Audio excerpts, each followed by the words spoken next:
Bonjour peuple de Dieu, c'est le pasteur Germain, aussi connu sous le nom de pasteur Loïc.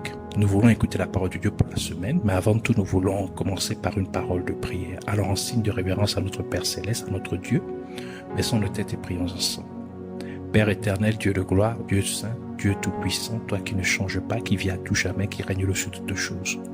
Merci encore pour cette nouvelle opportunité que tu nous donnes pour nous recueillir dans ta présence. Sois élevé et glorifié en toutes choses. Nous venons nous humilier au-devant de toi, implorant ta compassion, ta miséricorde pour tout ce que nous avons pu penser, dire et faire qui ne t'a pas honoré, Seigneur. Sanctifie-nous, Seigneur, par ton sang, corps, âme et esprit, pensée et cœur, Seigneur, que nous puissions être totalement consacrés. Puisses-tu encore, Seigneur, t'investir en nous. Puisses-tu encore, Seigneur, impartir en nous ta révélation, ta connaissance, Seigneur, ta vérité, afin que nous soyons affranchis, afin que nous ne puissions pas périr, afin que nous soyons, Seigneur, équipés. Oui, Seigneur, surtout dans ces derniers jours. Nous venons prendre l'autorité, nous levons contre tous ceux qui s'opposent à la connaissance de ta vérité. Nous le trahissons, nous les chassons, nous les gouvernons faire une fois pour toutes. Au nom de Jésus, et nous proclamons que Jésus-Christ est Seigneur, la gloire de Dieu le Père. Nous recommandons l'air, l'atmosphère autour de nous et en nous, en tes mains. Et nous te donnons toute la gloire, l'honneur et la majesté au nom de Jésus-Christ. Nous prions ainsi, Amen. Alors nous allons prendre notre lecture dans le livre d'Exode, chapitre 10, versets 1 à 20, au nom de Jésus-Christ. Nous lisons la parole de Dieu dans le livre de Exode, chapitre 10, versets 1 à 20, au nom de Jésus-Christ. Or l'Éternel dit à Moïse, va vers Pharaon, car j'ai endurci son cœur et le cœur de ses serviteurs, afin de montrer devant lui ces signes que j'ai, et que tu puisses dire aux oreilles de ton fils et du fils de ton fils et des fils de ton fils, les merveilles que j'ai faites en Égypte et mes miracles que j'ai faits au milieu d'eux, afin que tu saches que je suis l'Éternel. Moïse et Aaron entrèrent vers Pharaon et lui dirent, ainsi parle le Seigneur, Dieu des Hébreux. Jusqu'à quand refuseras-tu de t'humilier devant moi?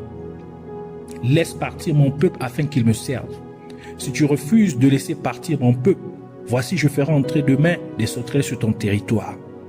Et elles couvriront la surface de la terre, de sorte que personne ne pourra voir la terre, et elles en mangeront le reste de ce qui vous reste de la grêle, et elles mangeront tout arbre qui pousse pour vous dans les champs. Elles rempliront vos maisons, les maisons de tous vos serviteurs, et les maisons de tous les Égyptiens. Que ni vos pères, ni les pères de vos pères n'ont vu depuis le jour où ils étaient sur la terre jusqu'à ce jour.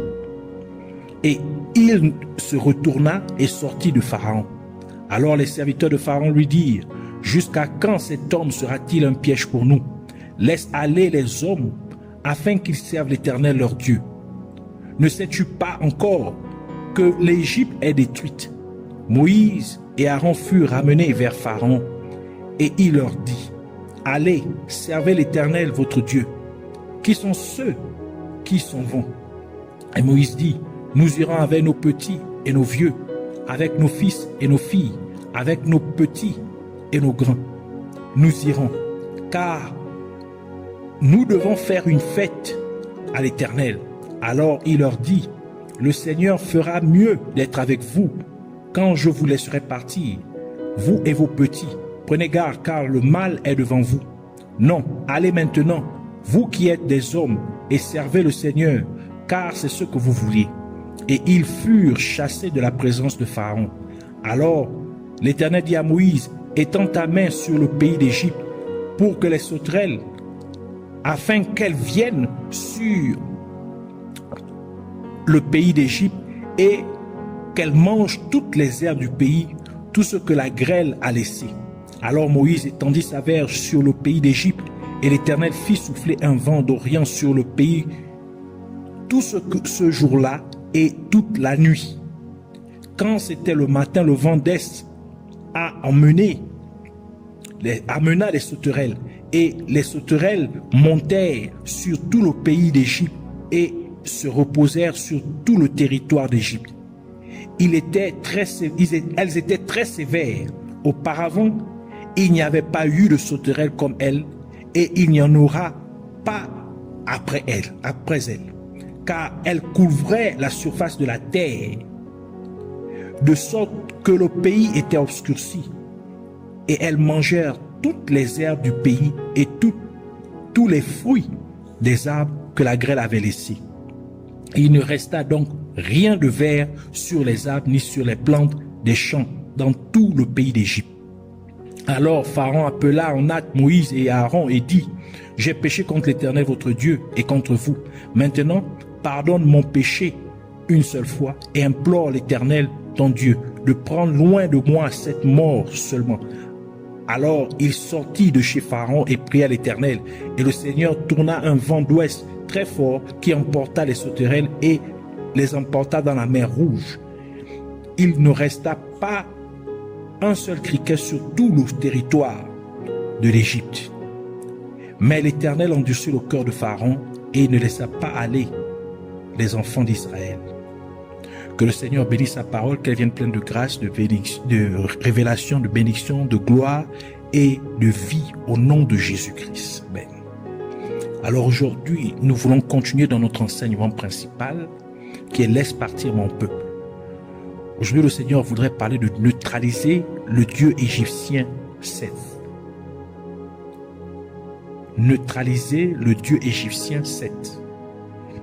La plaie des sauterelles n'était pas seulement une punition contre les Égyptiens, mais c'était aussi un jugement contre le dieu égyptien Seth, car les Égyptiens croyaient que Seth était le dieu du désert, du désordre, de la violence et des étrangers.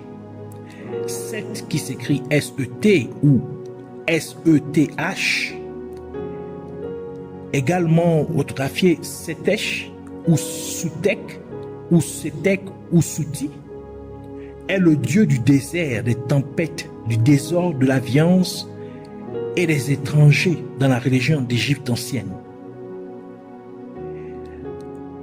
Dieu continue à permettre que le cœur de Pharaon demeure endurci pour qu'il ne laisse pas partir le peuple hébreu, afin que Dieu puisse manifester toutes ces merveilles qu'il avait prévu de libérer contre Pharaon et le peuple égyptien. En d'autres termes, Dieu continuerait à permettre cela jusqu'à ce que ses plans contre tous les principaux faux dieux adorés par les Égyptiens se réalisent, de telle sorte que toute la terre sache que lui, le Dieu Yahweh, est le seul et véritable Dieu.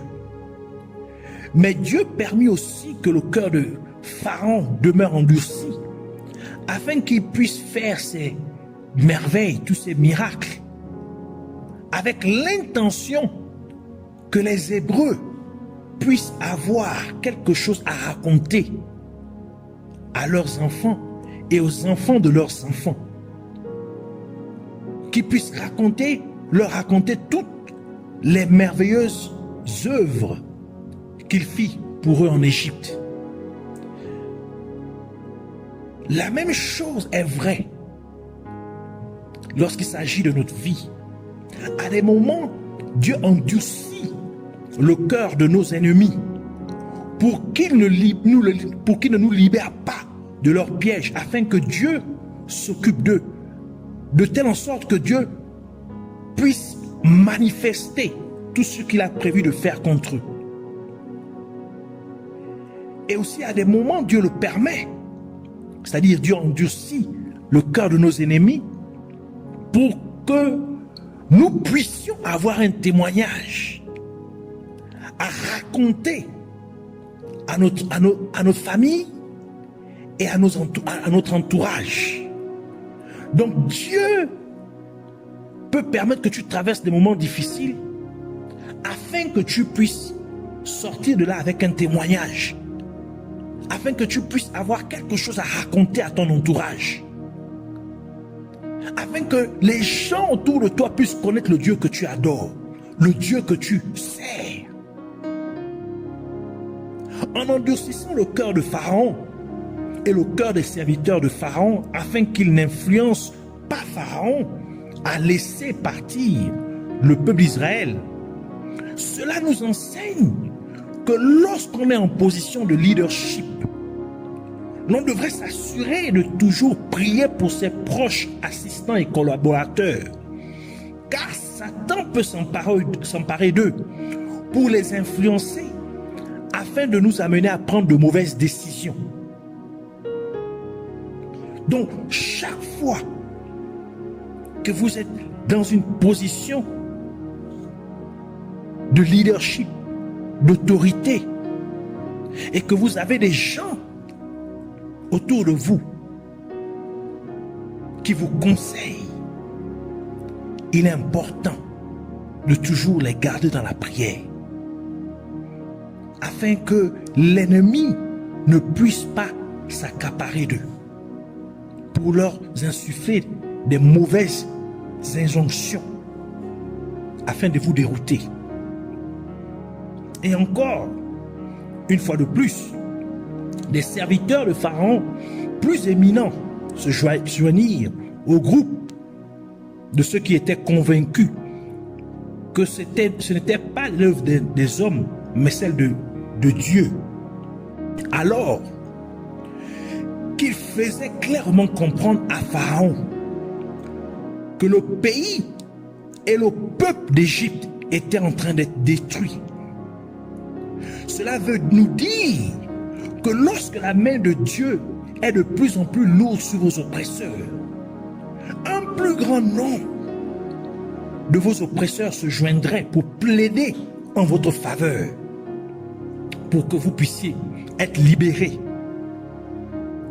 C'est pourquoi il faut toujours persévérer. Dieu amena les sauterelles de l'Est et les enleva de l'Ouest. C'est en fait le même parcours que celui du soleil. Lorsque le soleil se lève de l'Est et se couche à l'Ouest. Mais c'est à la différence du soleil, car Dieu apporte le mal de l'Est dans par les sauterelles et il enlève le mal de l'Ouest en faisant partir les sauterelles. C'est simplement pour nous dire que Dieu est au contrôle de ce qui se passe le matin et de ce qui se passe le soir. Ainsi, Dieu est au contrôle de ce qui se passe dans chacune de vos journées. C'est lui qui peut apporter le bien, c'est lui qui peut permettre au mal aussi de venir, c'est lui qui peut vous préserver de toutes choses. Dieu voulait faire comprendre cela aux Égyptiens. Le fait que toute la terre d'Égypte était couverte de sauterelles et que toute la végétation verte était détruite était un signe clair que la terre était suralimentée par ce fléau de sauterelles. Et cela doit être une déclaration claire que Dieu contrôle la terre entière. Ce fléau a été fait pour montrer aux Égyptiens ainsi qu'à tous les peuples de la terre entière que Dieu, le Dieu égyptien serve, n'était pas le vrai Dieu, car il ne pouvait pas enlever les sauterelles du pays d'Égypte. Donc, ne devrait pas être adoré, mais c'est le Dieu, le Dieu Yahweh, qui est le seul et véritable Dieu, qui mérite d'être adoré, car lui seul a le contrôle ultime sur tous les événements qui peuvent se produire sur la terre. Pharaon voulait laisser le peuple d'Israël partir servir Dieu, mais à la condition qu'ils laissent leurs femmes et leurs enfants en Égypte.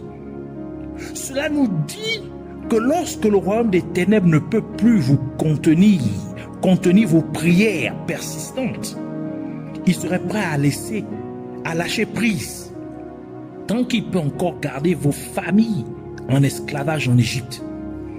C'est-à-dire, tant qu'il garde votre conjoint ou votre conjointe et vos enfants dans la servitude, en les obligeant à vivre, à mener un style de vie mondain, un style de vie impie, en gardant votre conjoint, c'est-à-dire votre époux ou votre épouse, et vos enfants en esclavage en Égypte, c'est-à-dire en les amenant, en les gardant sous l'emprise du monde des ténèbres, par le fait qu'ils continuent à vivre à mener une vie mondaine, une vie de péché. Le royaume des ténèbres essaie de contrôler votre adoration.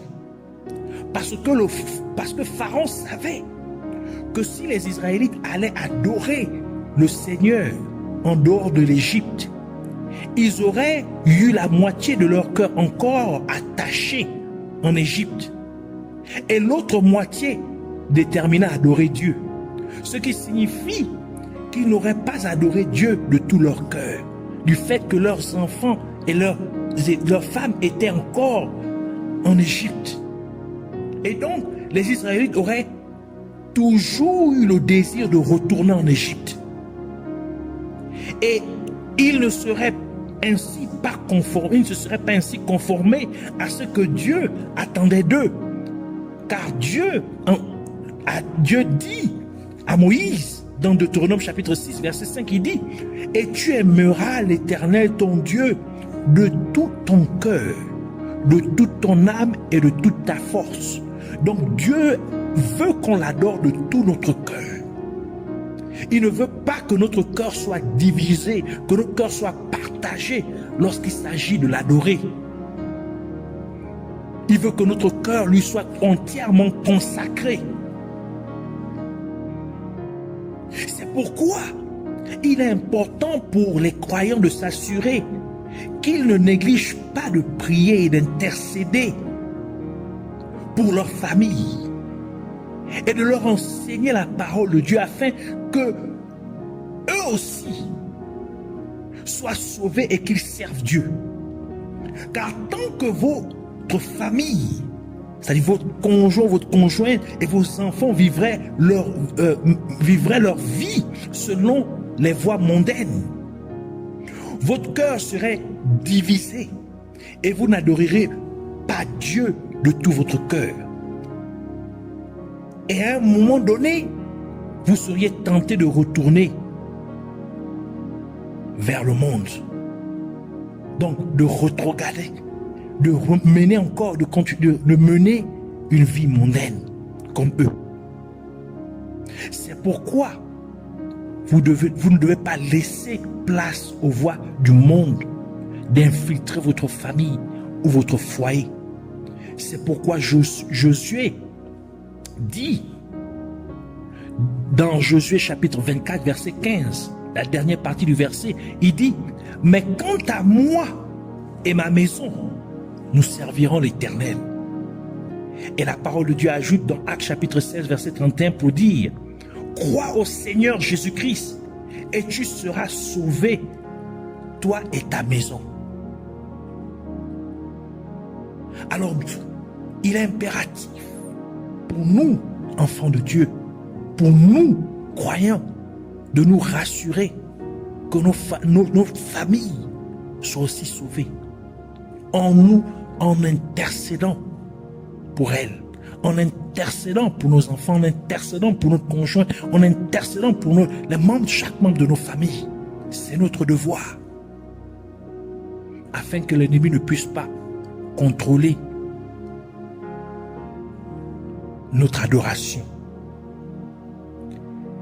Le dieu égyptien Seth est également connu sous le nom de Calibos ou Apollyon en grec. Et il est appelé aussi en hébreu Abaddon ou Shiva par les hindous. Apocalypse chapitre 9 verset 3 à 11, mais nous allons seulement lire le verset 3 et 11 qui dit « Et il sortit de la fumée des sauterelles sur la terre, et il leur fut donné un pouvoir comme les scorpions de la terre ont du pouvoir. Verset 11. Elles avaient sur elles comme roi l'ange de l'abîme, c'est-à-dire un ange nommé en hébreu Abaddon et en grec Apollyon.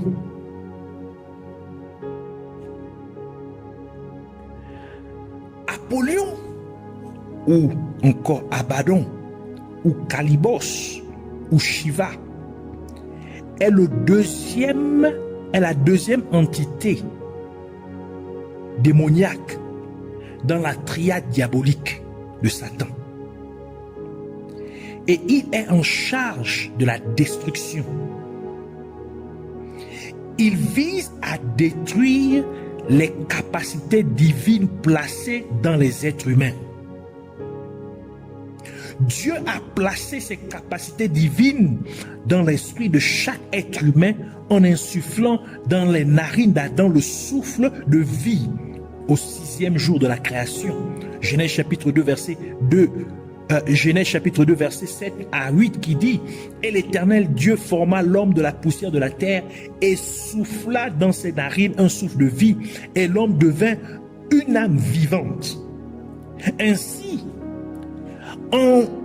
tout homme hérite de ses capacités divines lorsqu'il naît de l'accouplement d'un homme et d'une femme. Ces capacités divines permettent à une personne de dépeindre certaines habilités, certaines attitudes qui sont représentées ou trouvées en Dieu, car l'être humain a été créé à l'image et à la ressemblance de Dieu. Quand Genèse chapitre 1 verset 26 à 27 dit: et Dieu dit, faisons l'homme à notre image, à notre ressemblance, et qu'il domine sur les poissons de la mer et sur les oiseaux du ciel et sur le bétail et sur toute la terre et sur toute chose rampante qui marche sur la terre. Ainsi Dieu créa l'homme à son image, et à l'image de Dieu il le créa, mâle et femelle il les créa. Lorsqu'une personne perd ses capacités divines, elle n'aura plus certaines aptitudes qui sont dépeintes en Dieu, telles que un jugement saint ou approprié, car Dieu est le juge ultime. Ésaïe chapitre 33 verset 22 qui dit: car l'Éternel est notre juge, l'Éternel est notre législateur, l'Éternel est notre roi, c'est lui qui nous sauve. Éclairage chapitre 12 verset 14 qui ajoute pour dire: car Dieu amènera en jugement toute œuvre, toute chose secrète, qu'elle soit bonne ou mauvaise. Donc c'est la première chose que ce démon Apollyon, Calibos, Shiva ou Seth vient détruire la capacité de discerner entre ce qui est bon ou mauvais. Deuxième chose, la capacité d'aimer. Car Dieu est amour. 1 Jean chapitre 4 verset 8 à 11 qui dit: celui qui n'aime pas ne connaît pas Dieu, car Dieu est amour. L'amour de Dieu a été manifesté envers nous en ce que Dieu a envoyé son Fils unique dans le monde afin que nous vivions par lui. Et cet amour consiste non point en ce que nous avons aimé Dieu, mais en ce qu'il nous a aimés et a envoyé son Fils comme victime expiatoire pour nos péchés. Bien-aimés, si Dieu nous a tant aimés, nous devons aussi nous aimer les uns les autres. Donc, ces démons, Seth, Calibos, Apollyon, Abaddon ou Shiva, ce sont d'autres appellations, viennent à détruire la capacité en l'être humain de pouvoir aimer son prochain. Troisième chose que ces démons viennent détruire, la capacité de pardonner, car Dieu est miséricordieux. Deutéronome chapitre 4 verset 31 qui dit: car l'Éternel ton Dieu est un Dieu miséricordieux. Il ne t'abandonnera pas, ne te détruira pas et n'oubliera pas l'alliance de tes pères qu'il a juré. Quatrièmement, la capacité d'innover ou de créer, car Dieu est le créateur. Genèse chapitre 2, verset 3 qui dit « Et Dieu bénit le 7e jour et le sanctifia parce qu'en lui, il s'était reposé de toute son œuvre que Dieu avait créée et faite. » Donc, cette capacité divine, cette dimension innovatrice, et créatrice que Dieu a donnée à l'homme, ce démon vient